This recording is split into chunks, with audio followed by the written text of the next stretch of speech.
The sun is a pale ruby, a cataract eye staring through a shroud of grey. Earth, fine as dust.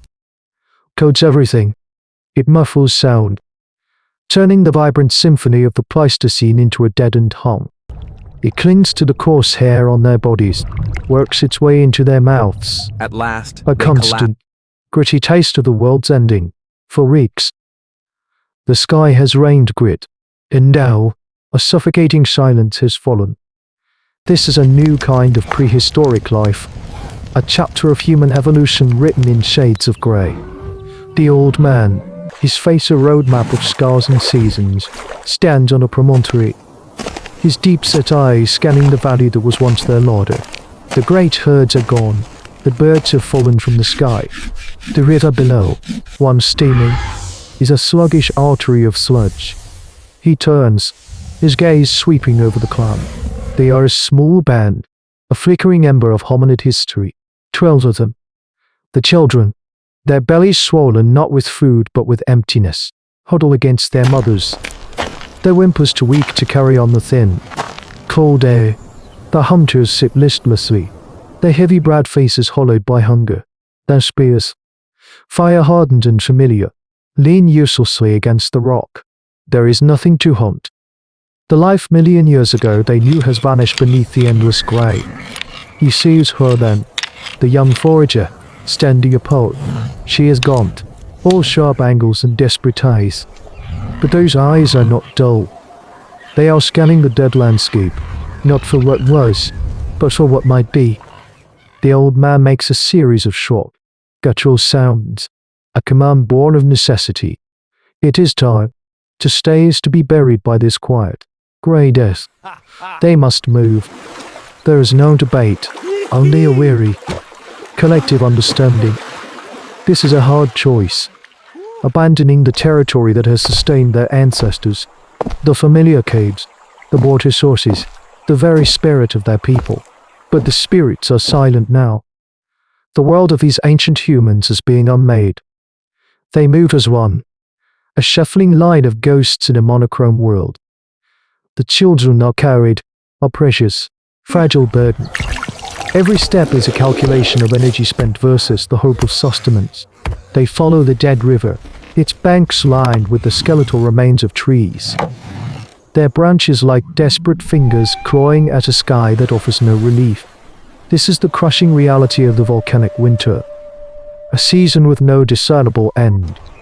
Days bleed into one another, each a grey echo of the last. The march is slow. A funeral procession for a world they once knew. Hunger is a physical presence now. A cold predator that stalks them from within. It gnaws at their strength, shortens their tempers, and silences even the children's cries into mewling whimpers. The clan, this tiny vessel of hominid history, is foundering. The old man knows this. He feels the collective life force of his people waning, a fire sinking into its own embers. Their journey is not just through one scape of ash, but through the landscape of their own bodies turning against them. It is during a moment of exhausted rest, huddled in the hollow of a dead giant, that the young forager sees it. Her eyes, adapted to noticing the slightest variation in a living world, have not yet surrendered to the monochrome despair. On the decaying husk of a fallen tree, a cluster of strange new life has bloomed. It is not green, not the color of prey, but a pale, ghostly grey, shaped like convoluted ears of stone. They are giant fungal blooms, thriving on the rotten ruin of the old world. A primal fear, an instinct passed down through countless generations of human ancestors, screams that new things are dangerous, but a deeper, more immediate desperation compels her. She breaks one off. It is strangely heavy, its flesh cool and damp. She returns to the group, holding the alien growth out on her palm. A wave of revulsion and fear ripples through the clan. The others recoil. The old man approaches, sniffs it, and lets out a sharp, guttural a warning. He points to his own belly and makes a violent, retching gesture. The memory is sharp in their collective mind. An infant, years ago, dead in hours from eating a bright, unknown berry. This is a law of their prehistoric life. The unknown is death. But the forager looks from the grey fruit in her hand to the face of the smallest child, a listless bundle in its mother's arms. The child's eyes are sunken, its breath a shallow whisper. The law of survival is absolute. But what is survival without a future? The primal fear of the unknown is locked in a mortal struggle with the primal altruism to protect the young, with the entire clan watching in horrified silence. She makes her choice. She lifts the fungus to her mouth and bites. The texture is rubbery, the taste earthy and strange. She chews, swallows, and waits for a long moment. There is nothing. A flicker of hope ignites in the hollow eyes around her. Then, the first cramp seizes her belly, her heart twisting knot. She doubles over with a gasp. A feverish heat floods her body, and the world begins to swim. Her limbs jerk, her back arching as the potent neurotoxin begins its assault. The clan can only watch, their nascent hope curdling into terror. The price for knowledge is always paid in flesh, and her gamble, a desperate attempt to save her people, appears to have cost her everything. Night falls, but it brings no change in the light, only a deepening of the grey into a featureless black. The clan does not sleep. They huddle together, their fear a palpable thing, a shared blanket against the cold terror of the unknown. They watch the young forager's body writhe in the ash, and moan's the only sound in a world silenced by the sky.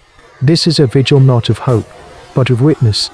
They are watching the cost of desperation, the price of a single, fatal question. In their rigid minds, a new and terrible piece of hominid history is being etched. The grey fruit is death. This is how lessons are learned, written in the agony of one to the benefit of all. But as the false dawn outlines the skeletal trees, the convulsions cease. The fever that burned through her recedes, leaving her slick with sweat and ash, shivering uncontrollably. She is alive, her eyes flutter open, unfocused at first, then sharpening with the focus of a survivor. She breathes, a ragged, painful sound, but it is the sound of life. The old man crawls closer, his face a mask of disbelief. He saw the poisoning. He knows what death looks like. This is different. This is a return. This is the first flicker of adaptation in this new, hostile world. Her recovery is slow, but her mind is sharp. Over the next days, she does not speak. The words for what she has endured do not exist. Instead, she creates them. This is the birthplace of a proto-language forged in poison. She points to her own stomach and then to the specific, convoluted fungus she ate, her face contorting in a pantomime of her ordeal. Then, she crawls to a different cluster nearby, a variety that is smoother, with a slightly different hue. She touches it, then brings her fingers to her mouth with a soft, encouraging grunt. She repeats the action, looking at the others, her eyes imploring them to understand. One bite brings agony, another brings life. The distinction is everything. This is not instinct. This is intellect, the foundation of all primitive technology, the first true step in the science of paleontology made by its own subjects. It is one of the hunters, his hunger finally overwhelming his fear. Who takes the next risk? He trusts her. He trusts her memory, her sacrifice. He eats the safe mushroom. The clan watches in breathless silence.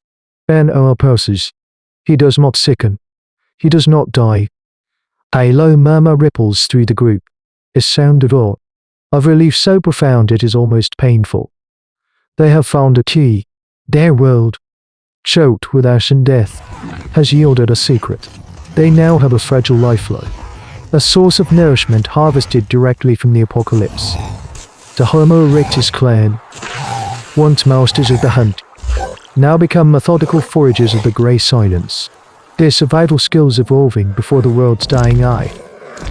We pull back from this small band of ancient humans, their faces lit by the uncertain glow of a smouldering fire, their hands clutching the strange fruit of a poisoned earth. What we have witnessed is more than just survival. It is the birth of a fundamental pillar of our own existence. An individual risked everything, not for glory, but for the group. Her terrifying experience was not kept as a private trauma but was translated, through gesture and sound, into shared knowledge, a sacred text of survival. This transformation of individual suffering into collective wisdom is the engine of human progress. From this moment of terror of the unknown came the first human mycologist, the first pharmacologist, the first scientist, every lab, every library, every shared piece of data that defines our modern world has its deepest roots in this desperate act of altruism and a community that was wise enough to listen. Their courage, the courage of the small against an overwhelming world, is the inheritance that echoes in our own bones. A reminder that our greatest strength was never the spear, but the willingness to share what we have learned from the dark. The chronicle is etched not in stone, but in the silent ascent of our species. We are here only to bear witness, but survival in one season is merely a prelude to the trials of the next, and the world beneath the ash is beginning to stir with a far older and colder hunger.